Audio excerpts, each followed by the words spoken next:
Fala, meus queridos, tudo bem? Como é que vocês estão? Beleza? Bom, vamos começar hoje a nossa aulinha sobre tecido muscular, né? Dar continuidade aos tecidos. E depois a gente vai começar a falar sobre plantas, tá? A gente vai falar hoje a primeira parte de plantas. Elas são separadas em alguns grupos, que nós vamos ver com calma, né? Por isso que a gente separa em diversidade vegetal 1 e diversidade vegetal 2, tá? Hoje nós vamos falar de dois grupos de plantas, beleza? Mas primeiramente eu quero falar sobre tecido muscular, tá? Então eu vou compartilhar aqui a aulinha com vocês de tecido muscular, vou estar compartilhando também lá no nosso Google Classroom, beleza? Bom, começar falando dos músculos, né? Tecido muscular também é um tecido, assim como tecido epitelial, nós já falamos dele, né? Se liguem sempre nas características, tá? Característica do tecido epitelial, te cansa de falar. Qual é a característica dos tecidos, as características do tecido epitelial, tá? Tecido epitelial, ele não tem matriz celular, tem muito pouca matriz extracelular, tá? Não tem ou tem muito pouca. As células, elas são muito justapostas, né? São umas coladas nas outras, beleza? Com algumas estruturas celulares, como os desmossomos, tá? E também não possuem vasos sanguíneos e nem terminações nervosas. Essas são características do tecido epitelial. Características do tecido conjuntivo, que a gente já viu, é o oposto, tá? As células não são justapostas, são espaçadas, né? Tem muita matriz extracelular, é só lembrar do sangue, o sangue é um tecido, né? O tecido conjuntivo como os tendões, né, cartilagem, tá? Os ossos também é um tecido conjuntivo.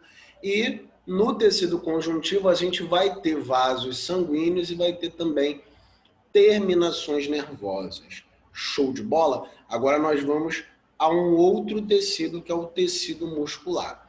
Bom, primeiramente, qual é a função do tecido muscular? Muito fácil, né? Muito fácil.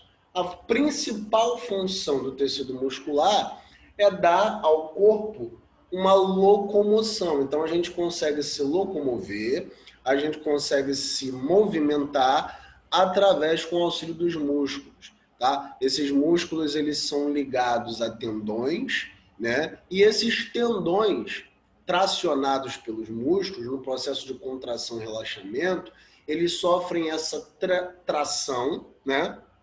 Esse tensionamento, e eles puxam, como eles são ligados também a alguns ossos, né, o esqueleto, eles vão puxar os ossos ou relaxar. Isso dá a gente a movimentação, tá? Eu só consigo movimentar meu braço porque eu tenho músculos agonistas, como o bíceps, e antagonistas, como o tríceps, tá? Nesse processo de contração e relaxamento, o meu bíceps ele é ligado a um tendão que é ligado à minha una, né, que é o meu braço. Então, eu contraindo o meu bíceps, eu consigo puxar o meu braço e me movimentar. Isso serve também para pernas, para pescoço, né, tórax, enfim.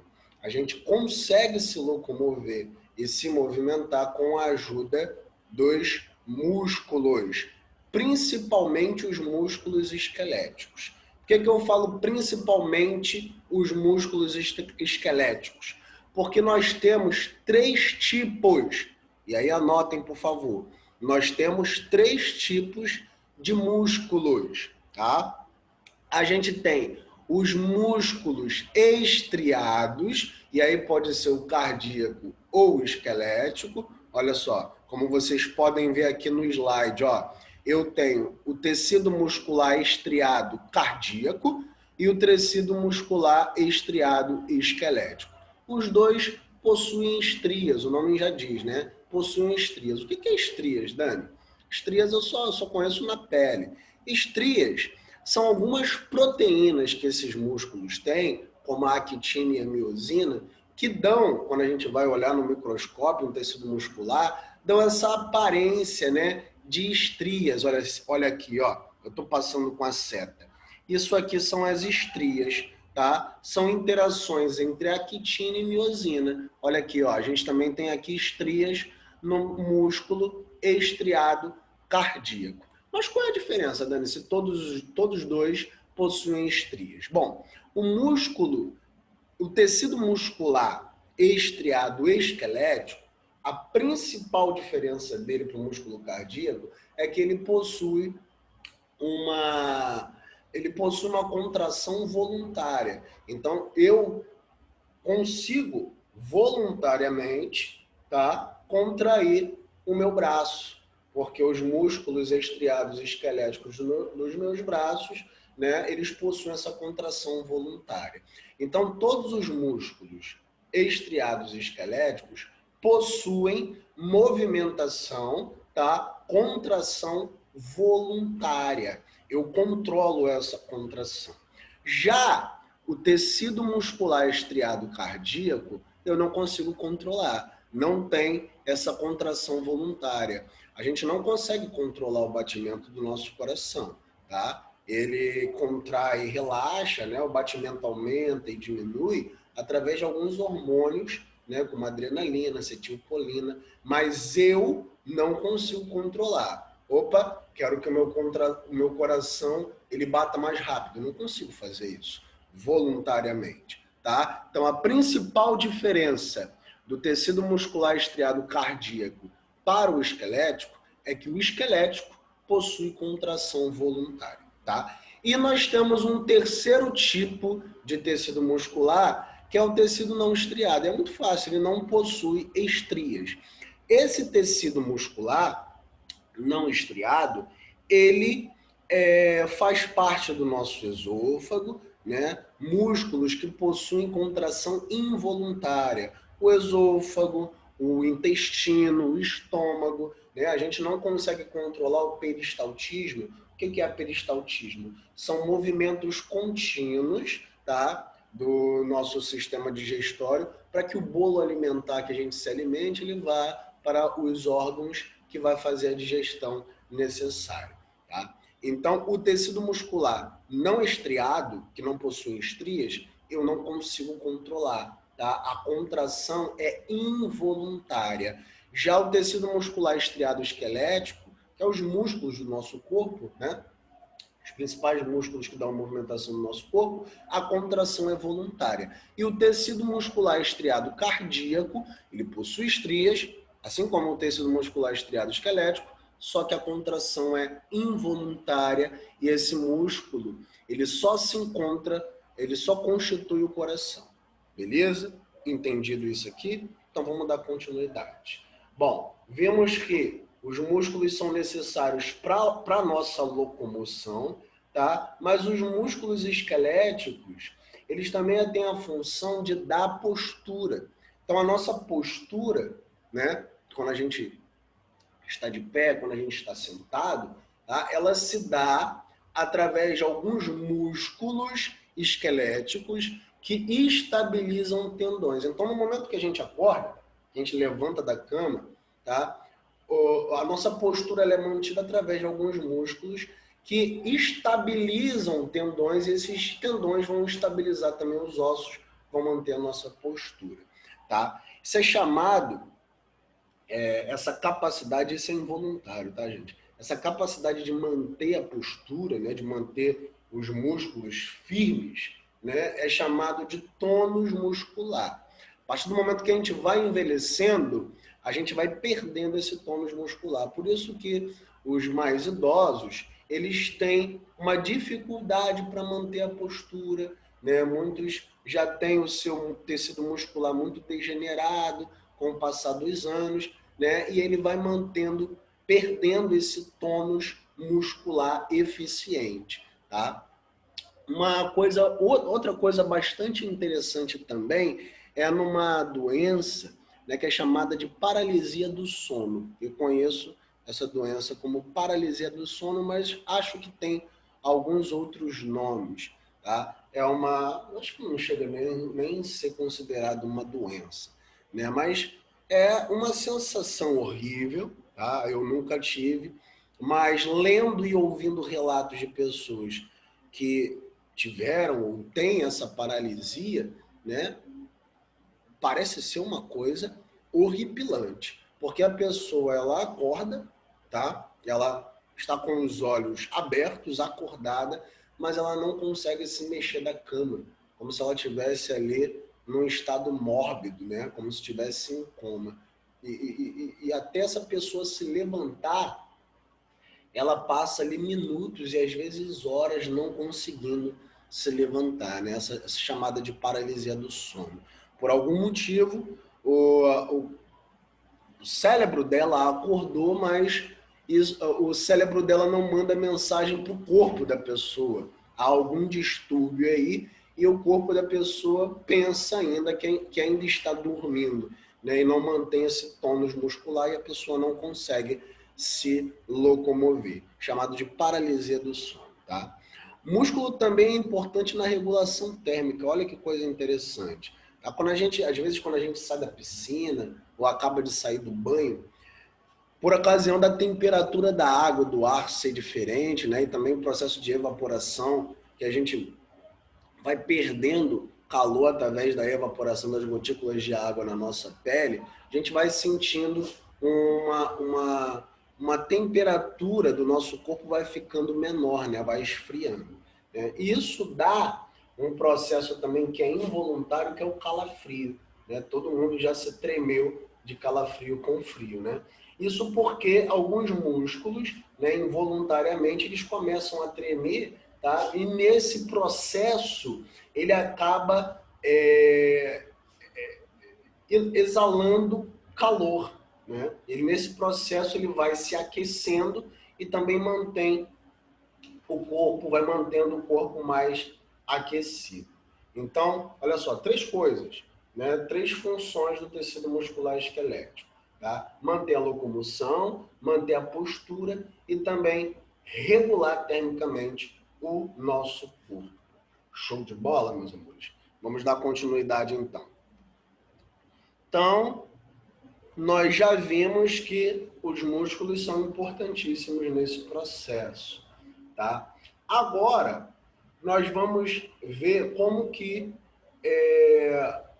qual a fisiologia muscular para manter o nosso movimento, que é a característica mais importante, a função mais importante dos tecidos musculares esqueléticos, tá?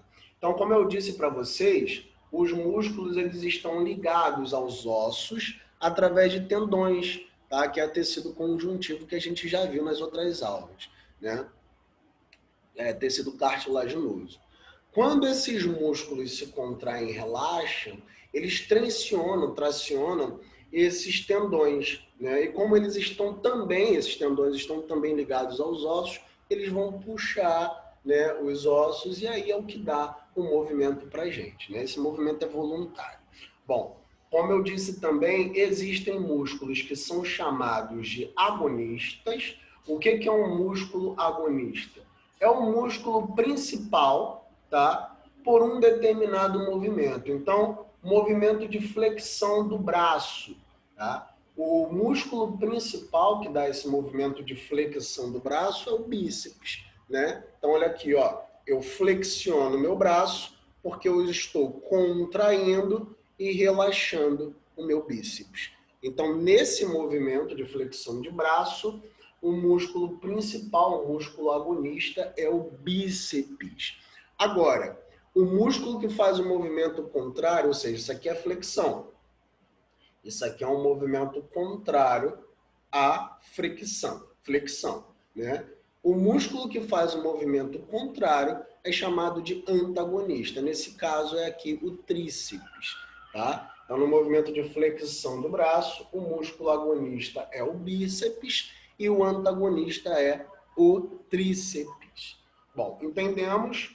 O músculo é importante para a contração, vimos ali, músculo agonista, antagonista, muito bem, muito legal. Agora vamos ver duas coisas importantes.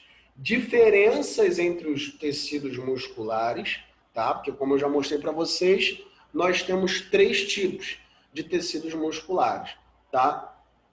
Tecido muscular estriado cardíaco, tecido muscular estriado esquelético e tecido muscular liso. tá? Que não possui estrias.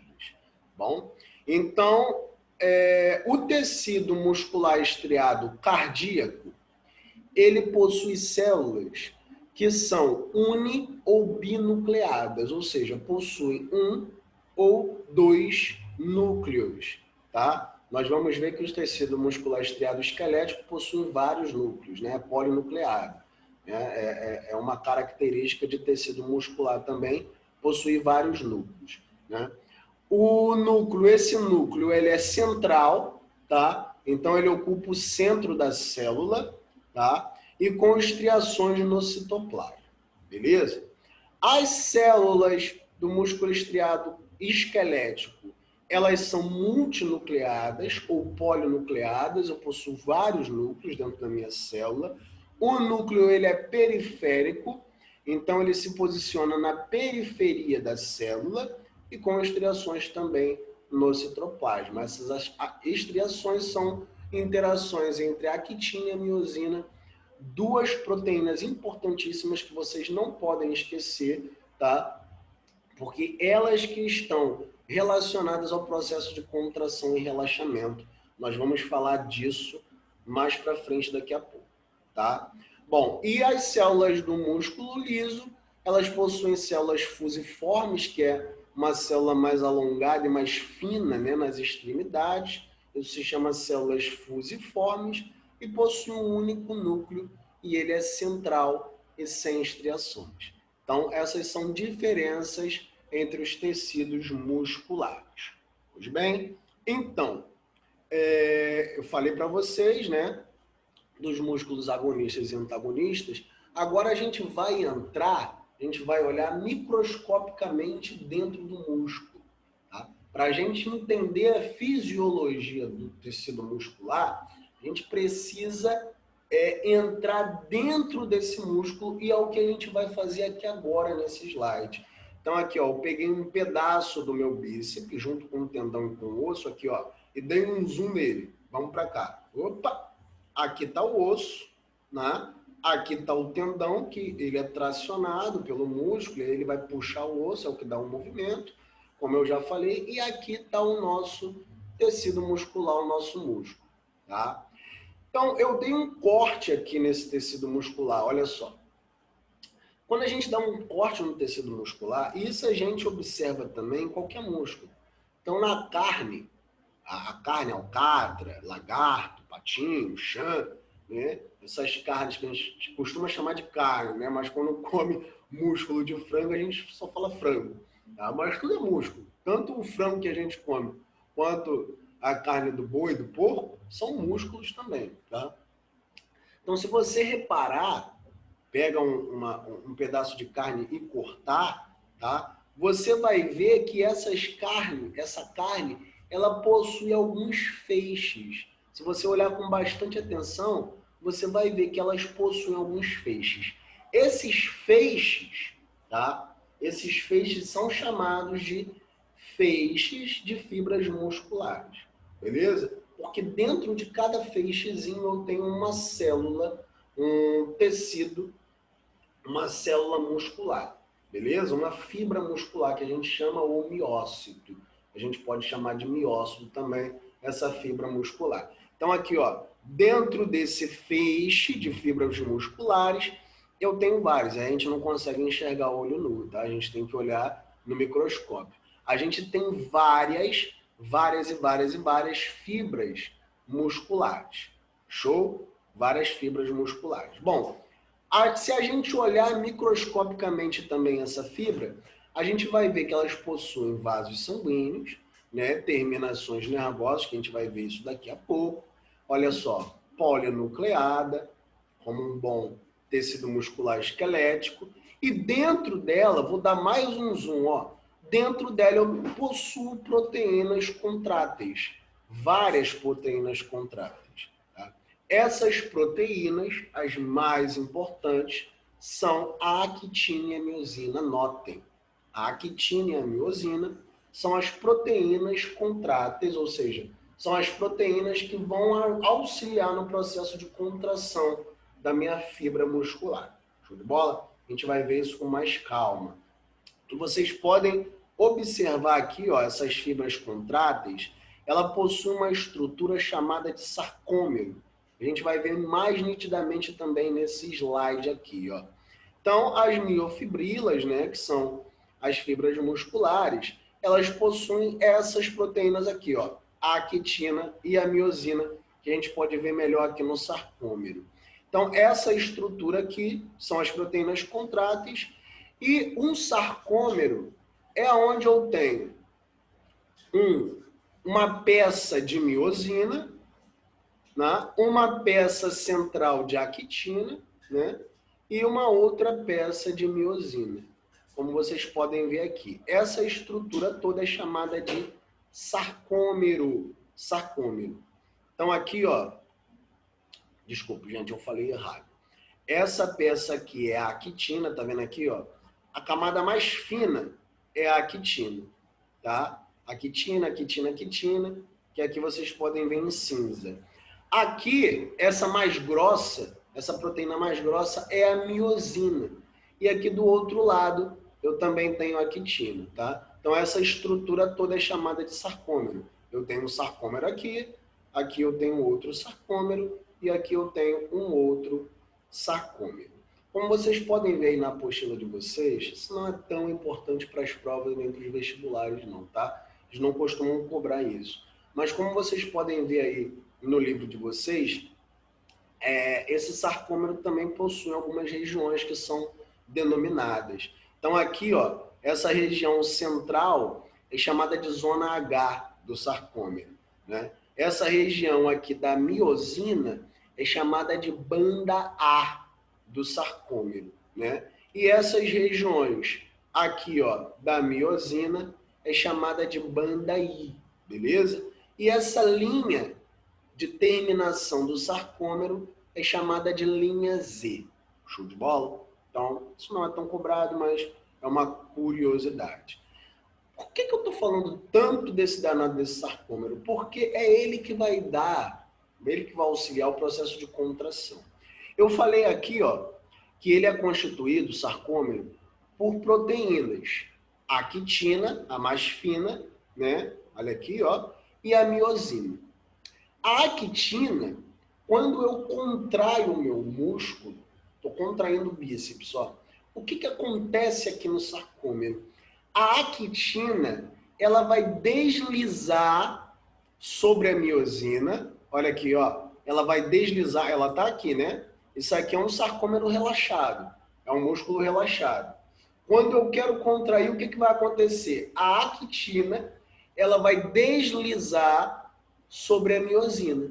Olha aqui, ó. E aí o sarcômero, ele vai encurtar, né? Aqui ele estava alongado, então o músculo estava estendido. E quando o sarcômero, ó, é encurtado, ou seja, a actina desliza sobre a miosina, né? Eu contraio o meu músculo. Então, o músculo relaxado ou estendido, sarcômero está alongado.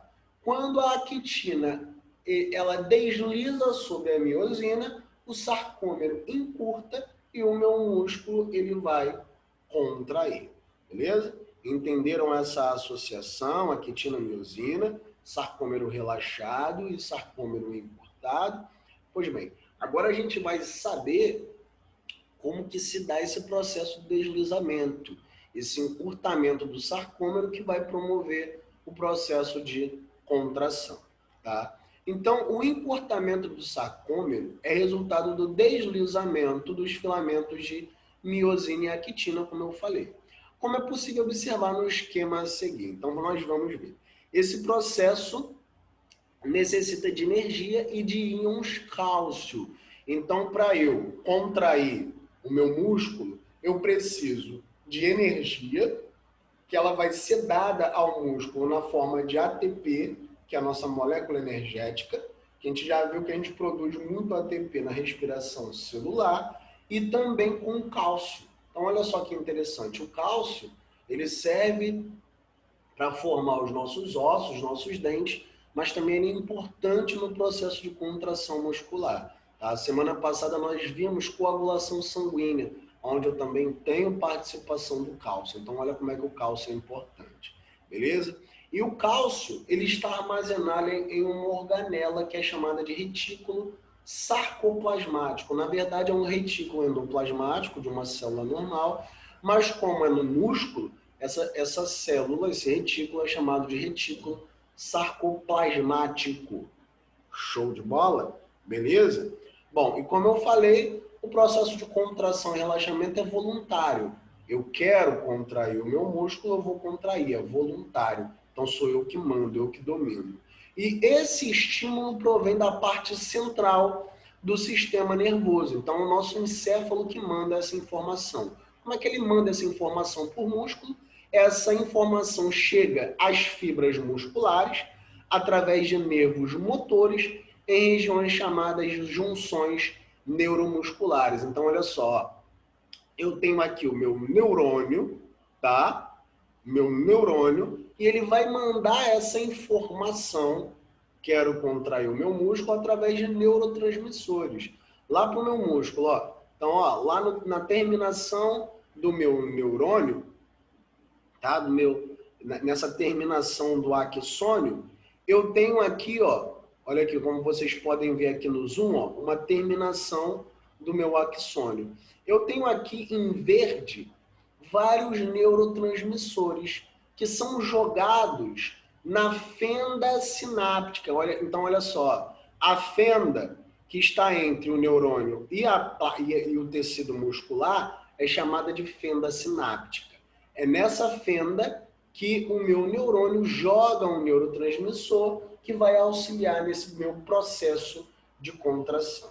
Então, vamos ver a fisiologia toda para a gente encerrar essa aula, tá?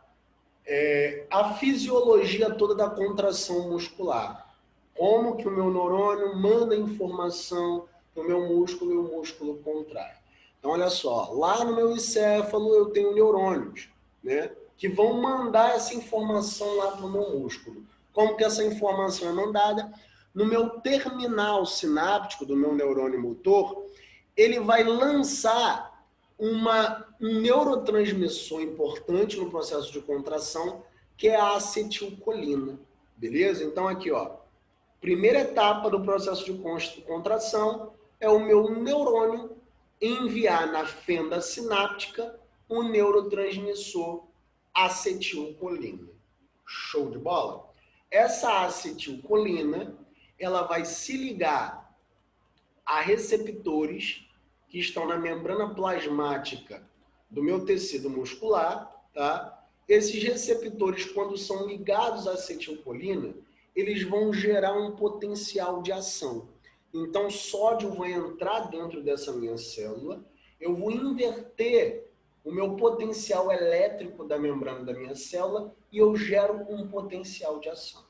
No momento que a acetilcolina se liga ao receptor. Esse potencial de ação, ó, como vocês podem ver aqui na setinha vermelha, ele vai ser enviado. Então, ó, vai ser enviado pela minha membrana, a membrana da minha célula muscular, do meu tecido muscular.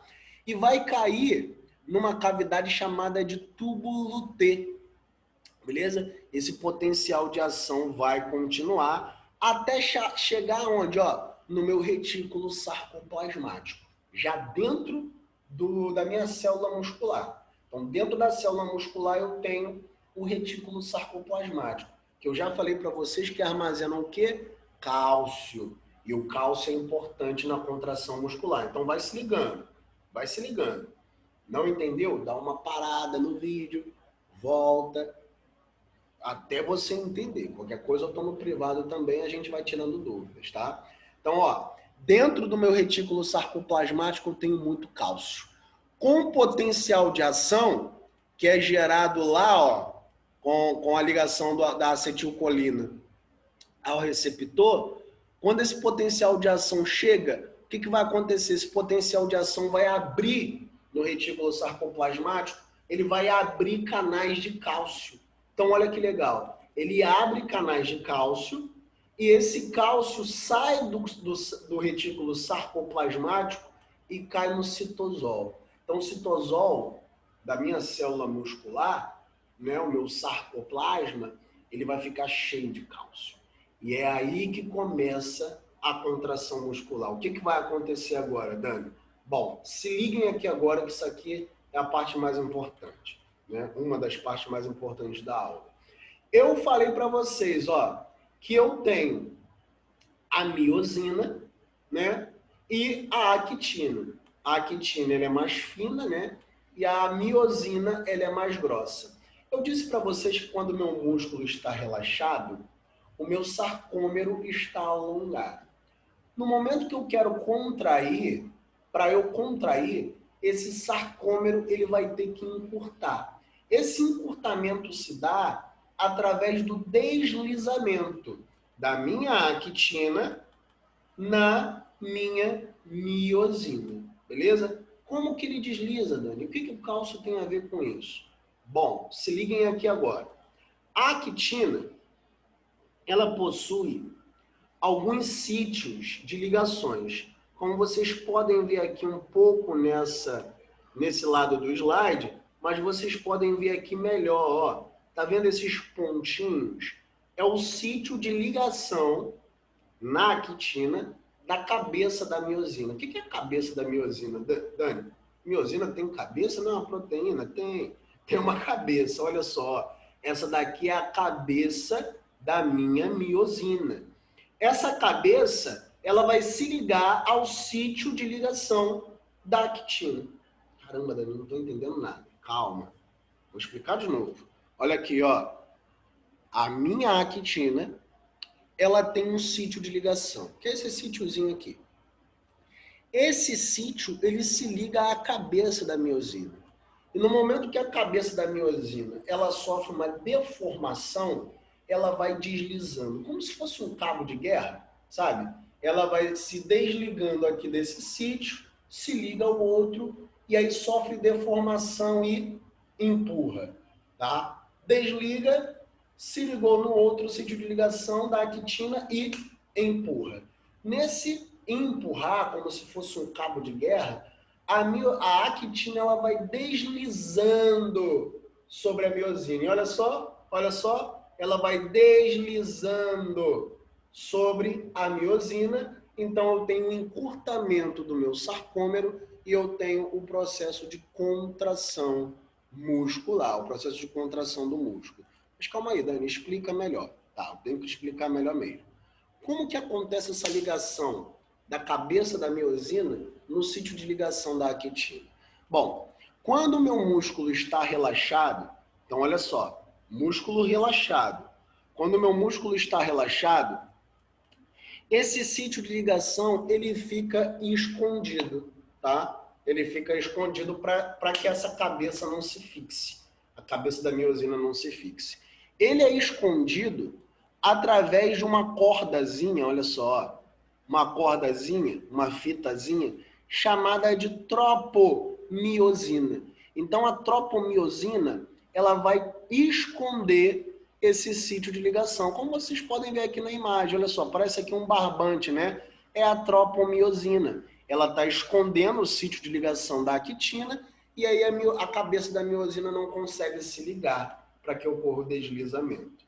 Agora, isso muda quando eu tenho muito cálcio no meu sarcoplasma, no citosol do meu músculo. Por quê? Estão vendo aqui a tropomiosina, né? Eu tenho aqui também em lilás uma estruturazinha chamada de troponina. O que a troponina faz, Dani? Ela segura a tropomiosina nesse sítio de ligação. E isso muda, meus amores, quando o cálcio se liga à troponina. Olha só que interessante aqui, ó. Quando o cálcio se liga à troponina, a troponina muda de formação também. A deformação dela vai mudando. E nesse momento que ela muda a conformação dela, ela puxa esse barbante, que é a tropomiosina, e aí expõe os sítios de ligações na actina da cabeça da miosina. Então aí, ó, a cabeça da miosina pode se ligar a esse sítio de ligação. Com o ATP, com a geração de energia através de ATP, essa cabeça de miosina também é deformada. E é aí que ela vai empurrar a quitina para o lado, vou encurtar o meu sarcômero e eu vou contrair o meu músculo. Entenderam isso aqui? Não entenderam? Pausa, volta de novo. Não entenderam de novo? Pausa e volta de novo o vídeo. Mas eu tenho aqui uma animaçãozinha interessante. Deixa eu stop share. Parar o compartilhamento desse aqui para fazer um outro compartilhamento com vocês. Eu vou compartilhar agora um vídeo, uma animaçãozinha que eu peguei no Facebook, tá? Tem no Facebook. E é bem legal para a gente entender isso aqui agora, ó. Prestem atenção, olha só que interessante, ó. Contração muscular. Não sei se vai dar para ver aí. Vamos lá, vou dar um play, ó. Então eu tenho, ó, a minha fibra muscular, né? E nos meus músculos. Aqui dentro eu tenho as minhas proteínas contráteis, né? O meu sarcômero encurtado, relaxado, e as proteínas contráteis, a miosina e a actina, tá? A miosina e a actina. Eu tirei o som para vocês me ouvirem melhor. Então, olha só, ó. Olha como a cabeça da miosina ela se liga a esses sítios da actina e no processo de deformação ela vai deslizando a actina sobre a miosina. Nesse processo de deslizamento o sarcômero encurta e o músculo contrai. Então olha só, ó. E isso se dá através do ATP. Então essa deformação é dada, ó, através do ATP. Eu preciso de ATP para que essa deformação ocorra. Então eu tenho aqui, ó, a tropomiosina, que é esse barbante, e a troponina. Quando o cálcio se liga à troponina, ela vai tirar a tropomiosina desses sítios e vai expor o sítio. Então olha só, na minha junção neuromuscular, na minha fenda sináptica, eu tenho aqui neurotransmissores, a acetilcolina, que vai mandar informação potencial elétrico, um potencial de ação, lá para o meu citoplasma do músculo. No citoplasma do músculo eu tenho o retículo sarcoplasmático, que armazena cálcio. Quando ele recebe esse potencial de ação, ele vai lançar cálcio no citoplasma do músculo. Esse cálcio no citoplasma do músculo se adere à troponina, que vai abrir a tropomiosina e vai deixar exposto esses sítios de ligação da cabeça da miosina. Quando eu tenho um ATP, essa cabeça de miosina, ela sofre deformação, desliza, vai deslizando, vai encurtando o sarcômero e eu tenho ali a minha contração muscular. Beleza, meus amores? Entenderam isso? Por isso, uma coisa interessante para a gente entender, né? Que esse deslizamento precisa de ATP. Por isso que quando a pessoa morre, né, ela fica toda dura, toda estática, né?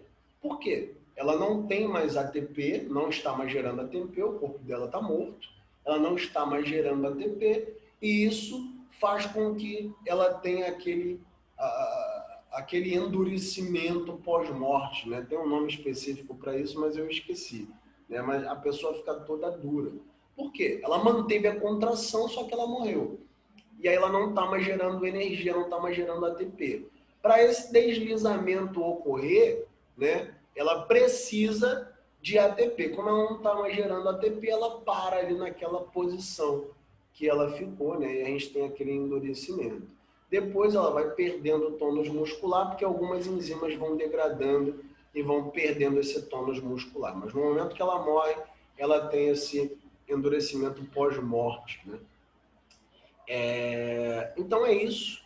Essa é a parte de tecido muscular. Espero que vocês tenham entendido.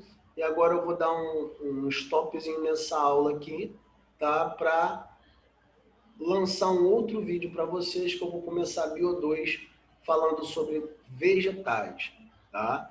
Diversidade vegetal 1, a gente vai falar sobre briófitas e pteridófitas, beleza? Então, é isso. Muito obrigado pela atenção e tchau.